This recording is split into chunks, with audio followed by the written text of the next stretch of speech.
బంగాళాఖాతంలో అల్పపీడనం క్రమంగా బలపడుతుంది. ఇది పశ్చిమ వాయువ్య దిశగా కదులుతూ వాయుగుండంగా ఆ తర్వాత తుపానుగా మారే అవకాశం ఉందని వాతావరణ శాఖ అంచనా వేస్తుంది. ఇదే విషయంపై మనతో మాట్లాడేందుకు విశాఖ తుపాను హెచ్చరికల కేంద్రం సీనియర్ అధికారి నాగభూషణం ఉన్నారు. చెప్పండి సార్, వాస్తవానికి ఈ అల్పపీడనం ప్రస్తుతానికి ఎక్కడ ఉంది, అది ఏ దిశగా ప్రయాణిస్తుంది, ఇది తుపానుగా మారితే ప్రభావం ఏ విధంగా ఉండబోతోంది?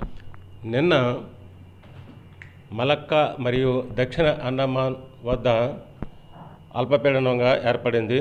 అది పశ్చిమ వాయు దిశగా ప్రయాణిస్తూ మరింత బలపడి ఈరోజు ఉదయానికి అదే ప్రాంతం అనగా మలక్కా దక్షిణ అండమాన్ వద్ద సుస్పష్టమైనటువంటి అల్పపీడనంగా ఏర్పడినది.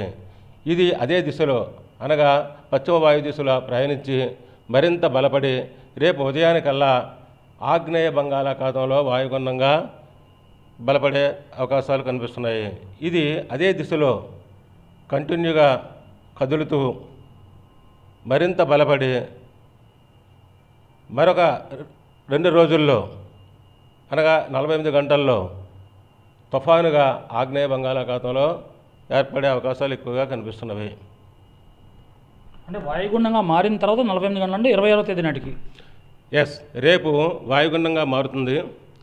వాయుగుండంగా మారిన తర్వాత 48 గంటల వ్యవధిలో అదే దిశలో పశ్చిమ వాయు దిశలో ప్రయాణిస్తూ తుఫానుగా బలపడే అవకాశాలు ఎక్కువగా కనిపిస్తున్నాయి. అంటే ఈ తుఫానుగా మారిన తర్వాత దాని దిశ ఎటువైపు వెళ్తుంది, దాని ప్రభావం ఏ మేర ఉండబోతుందని అంచనా ఉంది ప్రస్తుతానికి? అంటే ప్రస్తుతానికి వాయుగుండంగా ఏర్పడక ముందు దాని దిశ గమనం అనేది ఇంకా మనం చెప్పలేము. వాయుగుండంగా రేపు ఉదయానికల్లా మారుతుంది కాబట్టి రేపటి నుంచి దాని యొక్క దిశ గమనం ట్రాక్ అనేది ఇవ్వడం జరుగుతుంది. ప్రస్తుతానికైతే పశ్చిమ వాయువ్య దిశగా కదులుతుంది. ప్రస్తుతానికైతే పశ్చిమ వాయు దిశగా ప్రయాణిస్తుంది. అంటే మొంతా తుఫాను ఏపీపై తీవ్ర ఎఫెక్ట్ చూపించింది, దాని తర్వాత తెలంగాణకు కూడా పడింది.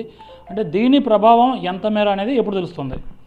దీని యొక్క ప్రభావం మన యొక్క ఉభయ కోస్తా జిల్లాల్లో 28వ తారీఖు నుంచి కొద్దిగా ప్రభావం ఎక్కువగా చూపించే అవకాశాలు ఎక్కువ ఉంటున్నాయి.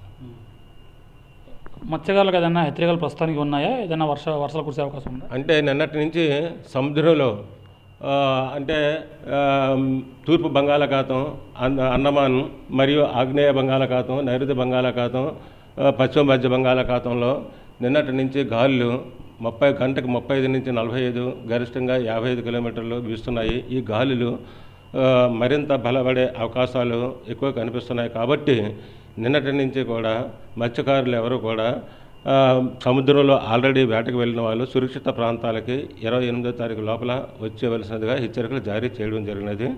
మరి 28వ తారీఖు నుంచి పూర్తిగా సముద్రంలోకి వేటకు వెళ్ళకూడదు అనేది సూచనలు కూడా ఇవ్వడం జరగబోతుంది. సో ఇది అల్పపీడనం కాస్త సుస్పష్ట అల్పపీడనంగా మారింది, మరింత బలపడుతుంది. ఇది పశ్చిమ వాయువ్య దిశగా కదులుతుంది. రేపు ఉదయానికి వాయుగుండంగా మారి ప్రస్తుతం ఇది సౌత్ అండమాన్ సీ పరిసర ప్రాంతాల్లో ఉంది. ఇది ఆగ్నేయ బంగాళాఖాతం దగ్గరికి వచ్చేసరికి రేపు ఉదయానికి వాయుగుండంగా బలపడుతుంది. ఇది మళ్ళీ పశ్చిమ వాయు దిశగా కదులుతూనే ఇదే ఆగ్నేయ బంగాళాఖాతంలో తుఫానుగా మరింత బలపడుతుంది. ఇది ఏ దిశలో ప్రయాణిస్తుంది అనేది ఫర్దర్ బులెటిన్స్లో చెప్తామని ఐఎండీ అధికారులు చెప్తున్నారు. అయితే ఏపీపై 28వ తేదీ నుంచి ఈ వర్షాల ప్రభావం కాస్త పెరిగే అవకాశం ఉంది. ఈలోగా సముద్రంలో ఎవరైతే మత్స్యకారులు వేటకు వెళ్ళారో వాళ్ళు సురక్షితంగా 28వ తేదీలోకి ఒడ్డుకు చేరుకోవాలి. ఆ తర్వాత ఎవరు సముద్రంలో వేటకు వెళ్ళకూడదు. ఎందుకంటే తుఫానుగా మారిన తర్వాత సముద్రంలో గాలుల తీవ్రత పెరుగుతుంది, ఆ సముద్రం అల్లకల్లోలంగా ఉంటుంది. కాబట్టి మత్స్యకారులు ముందు జాగ్రత్త చర్యలు తీసుకోవాలని అధికారులు సూచిస్తూ ఉన్నారు. కెమెరా పర్సన్ బాబుతో ఖాజా టీవీ 9 విశాఖపట్నం.